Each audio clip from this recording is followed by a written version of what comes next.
हमारे YouTube channel पे आप सभी का स्वागत है। संविधान के क्लास में हम लोग आगे आज एक बहुत ही महत्वपूर्ण टॉपिक को पढ़ेंगे और समझेंगे। ठीक है, तो देखिए जब यह तय हुआ कि भारत को आजाद कर दिया जाएगा तो कैबिनेट मिशन की अनुशंसा पे भारत में अंतरिम सरकार की गठन की गई। किसी भी देश को चलाने के लिए मंत्री परिषद की आवश्यकता होती है, क्योंकि किसी भी विभाग को देखने के लिए मंत्रालय यानी कि वहाँ के मंत्री कौन उसका संचालन करेंगे इसकी आवश्यकता होती है। इसलिए कैबिनेट मिशन की अनुशंसा पे अंतरिम सरकार का गठन 1946 में हुआ। जब 15 अगस्त 1947 को भारत आजाद हो गया तो जो भी अंतरिम सरकार 1946 में मुस्लिम लीग के जो सदस्य शामिल थे वो पाकिस्तान चले गए, जिस वजह से स्वतंत्र भारत के पहले मंत्रिपरिषद में कुछ विभागों का फेरबदल हुआ। तो आज हम लोग उसी को देखेंगे कि अंतरिम सरकार में कौन सा विभाग किसके पास था और स्वतंत्र भारत में कौन सा विभाग कौन संचालन कर रहा था। तो आइए हम लोग देखते हैं इसको। तो मंत्रिपरिषद 1946, अंतरिम सरकार 1946 स्वतंत्र भारत का प्रथम मंत्रिपरिषद, ये बहुत ही इंपॉर्टेंट टॉपिक है, इसलिए मैं आप लोगों को ये बता रही हूँ आज, क्योंकि इससे क्वेश्चन सीधे सीधे एग्जाम में रहता है। तो आइए देखते हैं। सबसे पहले प्रधानमंत्री, राष्ट्रमंडल, विदेशी मामले, वैज्ञानिक शोध। तो जब स्वतंत्र भारत हुआ तो स्वतंत्र भारत के पहले प्रधानमंत्री कौन है? तो पंडित जवाहरलाल नेहरू। ये बच्चा जानता है तो और जानना भी चाहिए। तो आज हम लोग देखते हैं जब अंतरिम सरकार का गठन हुआ तो प्रधानमंत्री का पोस्ट तो नहीं था और वैज्ञानिक शोध का तो नहीं था, लेकिन राष्ट्रमंडल और विदेशी मामले अंतरिम सरकार में भी थे। और जवाहरलाल नेहरू जो थे अंतरिम सरकार में कार्यकारी परिषद के उपाध्यक्ष के पोस्ट पर थे और इन्हें राष्ट्रमंडल और विदेशी मामले भी सौंपे गए थे।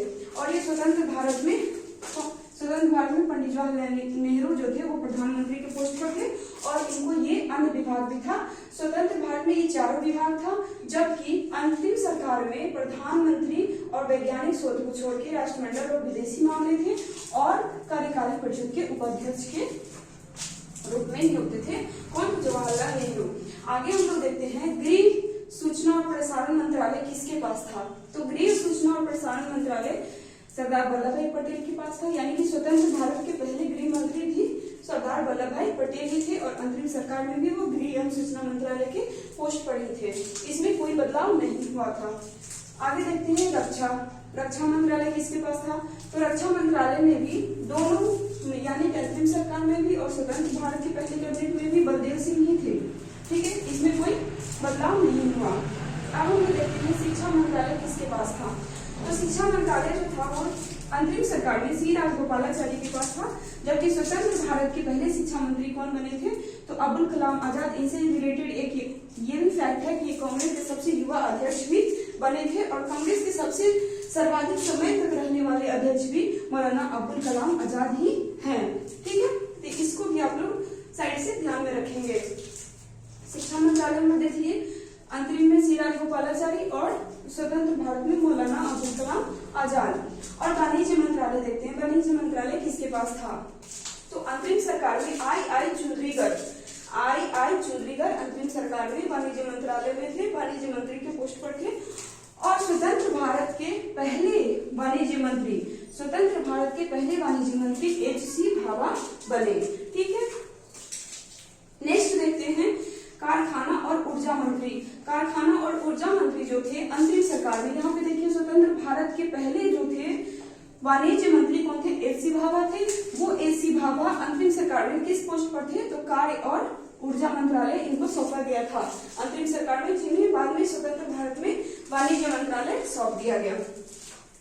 अब देखते हैं कि कार्य और ऊर्जा मंत्री में स्वतंत्र भारत में कौन थे? तो B.N. गाडगिल जो थे स्वतंत्र भारत के पहले कार्य और ऊर्जा मंत्री थे। ठीक है, आगे हम लोग देखते हैं रेलवे मंत्रालय स्वतंत्र अंतरिम सरकार में अरुणा आसफ अली थे, जबकि स्वतंत्र भारत के पहले रेलवे मंत्री कौन थे? जॉन मथाई। ठीक है, ये सब बहुत ही इंपॉर्टेंट है, इसलिए आप लोग ध्यान से देखिएगा और अच्छे से अगर आप लोग देखिएगा तो 1 से 2 बार में आप लोग को पक्का याद हो जाएगा। तो रेलवे मंत्रालय अंतरिम सरकार में कौन थे? अरुणा आसफ अली। और स्वतंत्र भारत के पहले रेलवे मंत्री कौन थे? Doctor John Mathai. नेक्स्ट देखते हैं खाद्य एवं कृषि मंत्रालय स्वतंत्र भारत में भी राजेंद्र प्रसाद थे और अंतरिम सरकार में भी राजेंद्र प्रसाद थे। और जैसा कि हमने बताया आपको पिछले वीडियो में मैं पढ़ाई हूँ कि 24 जनवरी 1950 को जब हमारा संविधान बनकर 26 नवंबर 1949 को तैयार हो गया था और 26 जनवरी 1950 को संविधान को लागू किया था। तो 24 जनवरी 1950 को डॉक्टर राजेंद्र प्रसाद को भारत के प्रथम राष्ट्रपति के रूप में चुना गया था। लेकिन ये अंतरिम सरकार में कृषि मंत्री के पोस्ट पर थे और खाद्य कृषि, और स्वतंत्र भारत में भी ये खाद्य एवं कृषि मंत्री के पोस्ट पर ही थे। इनमें कोई बदलाव नहीं हुआ था। ठीक है, इसको आप लोग याद रखेंगे। आगे हम लोग देखते हैं श्रम मंत्रालय। श्रम मंत्रालय में भी कोई बदलाव नहीं हुआ था जब जीवन राम अंतरिम सरकार में भी थे, और स्वतंत्र भारत के पहले कैबिनेट में भी श्रम मंत्री के पोस्ट पर जब जीवन राम ही थे। इसमें भी कोई बदलाव नहीं हुआ था। वित्त मंत्रालय बहुत इंपॉर्टेंट है। वित्त मंत्रालय, तो वित्त मंत्रालय जो था अंतरिम सरकार में लियाकत अली को सौंपा गया था। वित्त मंत्रालय का पोस्ट विभाग जो था वो लियाकत अली को सौंपा गया था, जबकि स्वतंत्र भारत में आर के षणमुगम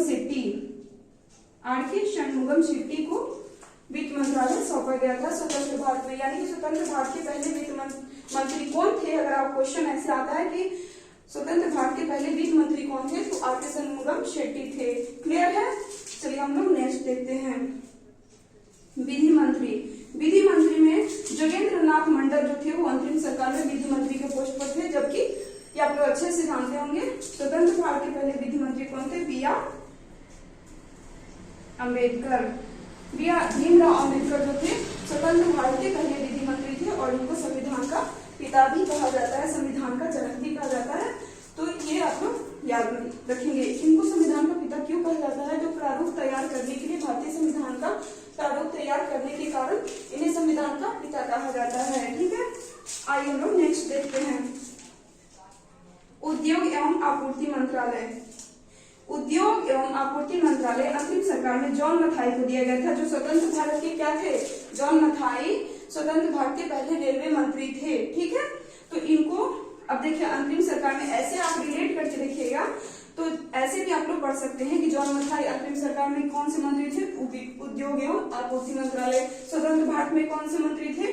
तो रेलवे मंत्रालय। ऐसे भी आप लोग रिलेट करके याद कर सकते हैं। ठीक है, उद्योग एवं आपूर्ति मंत्रालय अंतिम सरकार में जॉन मथाई थे, जबकि स्वतंत्र भारत में डॉक्टर श्यामा प्रसाद मुखर्जी थे। श्यामा प्रसाद मुखर्जी को भारतीय जनता पार्टी के संस्थापक के रूप में भी हम लोग जानते हैं। ठीक है, तो ये मैं एक्स्ट्रा पॉइंट इसलिए आप लोग को बताते चल रही हूँ कि आप लोग को ये भी जानना जरूरी है, इसको भी आप लोग ध्यान में रखेंगे। चलिए आगे हम लोग देखते हैं स्वास्थ्य मंत्रालय। स्वास्थ्य मंत्रालय किसके पास था? तो राजकुमारी अमृता कौर। अंतरिम सरकार में स्वास्थ्य मंत्रालय राजकुमारी अमृता कौर था। राजकुमारी अमृत कौर के पास जो था स्वास्थ्य मंत्रालय था। कब? अंतरिम सरकार में। और स्वतंत्र भारत में यह मंत्रालय किसको दिया गया? तो गजनफर अली को।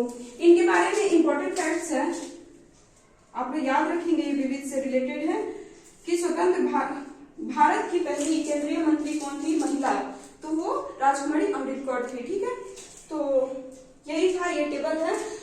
उम्मीद करते हैं कि आप लोगों को बहुत अच्छे से समझ में आया होगा, और अगर आप इसको चाहते हैं तो स्क्रीनशॉट ले लें, इसको अच्छे से एक दो बार पढ़ लें, आपको अच्छे से याद हो जाएगा। और अच्छा लगा हो तो लाइक, सब्सक्राइब और शेयर जरूर करिएगा, और कमेंट करके बताइएगा कि आपको कैसा लग रहा है।